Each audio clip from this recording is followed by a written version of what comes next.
എല്ലാവർക്കും നമസ്കാരം. ഇന്ന് നമുക്ക് ജാക്ക് ക്രിമ്പ് ചെയ്യണം എങ്ങനെയെന്നാണ് പഠിപ്പിക്കുന്നത്. ഇത് ക്രിമ്പിംഗ് ടൂള്, ഇത് കട്ടർ, ഇത് നമ്മുടെ RJ45 ജാക്ക്. നമ്മുടെ ഈ ഇൻ്റർനെറ്റിന് കിട്ടാൻ വേണ്ടി കമ്പ്യൂട്ടറിൻ്റെ ബാക്കിലേക്ക് കണക്ട് ചെയ്യണത് ഒക്കെയാണ് ഇത് നമ്മൾ എങ്ങനെ അടിക്കാൻ പറ്റുമെന്ന് ഞാനിപ്പോൾ കാണിച്ചു തരാം. ഇത് ക്യാറ്റ്സിസ് കേബിളാണ്. ക്യാറ്റ്സിസ് കേബിളിൻ്റെ അറ്റം നമ്മൾ ഇങ്ങനെ കട്ട് ചെയ്ത് കളയണം. കേബിളിൻ്റെ അറ്റം കട്ട് ചെയ്തതിന് ശേഷം അതിൻ്റെ ഉള്ളിൽ ഒരു കോട്ടൺ നൂലുണ്ടാവും. ആ നൂലും കട്ട് ചെയ്ത് കളയുക. പിന്നെ അതുകൂടാതെ ആ കേബിളിൻ്റെ നടുക്കായിട്ട് ഒരു പ്ലാസ്റ്റിക്കിൻ്റെ ഒരു കോട്ടിങ്ങും ഉണ്ടാവും. ആ പ്ലാസ്റ്റിക്കിൻ്റെ കോട്ടിങ് നമ്മൾ കട്ട് ചെയ്ത് കളയണം. ആ കട്ട് ചെയ്ത് കഴിഞ്ഞതിന് ശേഷമാണ് നമ്മൾ കേബിള് ഓരോരോ രീതിയിൽ ക്രമീകരിക്കണം. ക്രമീകരിക്കാനായിട്ട് 2 ടൈപ്പ് കോഡാണുള്ളത്.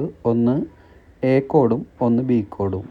A കോഡാണെന്നുണ്ടെങ്കിൽ ആദ്യം green white green, orange white blue white orange, brown white brown, അതാണ് A കോഡ്. B കോഡാണെന്നുണ്ടെങ്കിൽ ഗ്രീനിൻ്റെ അവിടെ ഓറഞ്ച് വരും, ഓറഞ്ചിൻ്റെ അവിടെ ഗ്രീൻ വരും, നേരെ തിരിയും, അതിൻ്റെ വൈറ്റും തിരിയും. അതാകുമ്പോഴെന്ന് വെച്ചെങ്കിൽ orange white orange, green white blue white green, brown white brown, അതാണ് A കോഡും B കോഡും തമ്മിലുള്ള വ്യത്യാസം. അതിനുശേഷം ഓരോ കേബിളും അതിൻ്റെ ട്വിസ്റ്റിങ് മാറ്റിയിട്ട് എല്ലാം നല്ല രീതിയിൽ ക്രമീകരിച്ചെടുക്കണം. അതിന് ശേഷമേ നമുക്ക് ജാക്ക് അടിക്കാൻ പറ്റുള്ളൂ.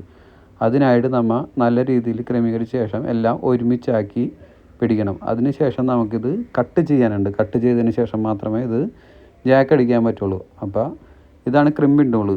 ഞാൻ പറഞ്ഞ് ഈ ക്രിമ്പിംഗ് ടൂൾ വെച്ചിട്ട് ഒരു സൈഡിൽ കട്ട് ചെയ്യാൻ പറ്റും. ആ കട്ട് ചെയ്തതിന് ശേഷം നമ്മൾ ഇത് കറക്റ്റായി നോക്കുക, അതിൻ്റെ അറ്റം കറക്റ്റായിട്ട് പോയിട്ടുണ്ടോയെന്ന്. അതിന് ശേഷം നമുക്ക് RJ45 ജാക്ക് എടുത്തിട്ട് അതിൻ്റെ കണക്റ്റിംഗ് ടൈപ്പ് അടിയിലോട്ട് വരുന്ന രീതിയിൽ നമുക്ക് ഈ കണക്ടിവിറ്റി കാണുന്ന രീതിയിൽ പിടിച്ചതിന് ശേഷം കറക്റ്റായിട്ട് ഉള്ളിലോട്ട് അത് ലോഡ് ചെയ്ത് അതിന് ശേഷം ഇത് എല്ലാ ഭാഗത്തും ഇത് വന്നിട്ടുണ്ടോയെന്ന് കൺഫേം ചെയ്യണം. അറ്റത്തോട്ടെല്ലാം വന്നിട്ടുണ്ടോയെന്ന്. അതിന് ശേഷം കളർ കോഡും ഒരു പ്രാവശ്യം കൊണ്ട് ചെക്ക് ചെയ്യണം. കാരണം എന്താണെന്ന് വെച്ച് കഴിഞ്ഞാൽ ഇത് പ്രസ് ചെയ്യുന്ന സമയത്ത് കളർ കോഡ് അങ്ങോട്ട് കൊണ്ട് തിരിഞ്ഞു പോകാനുള്ള ചാൻസ് ഉണ്ട്.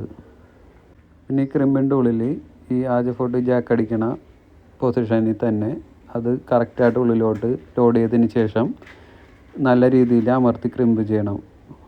ഓക്കെ, ഇങ്ങനെയാണ് ജാക്ക് ക്രിമ്പ് ചെയ്യുന്നത് രീതി.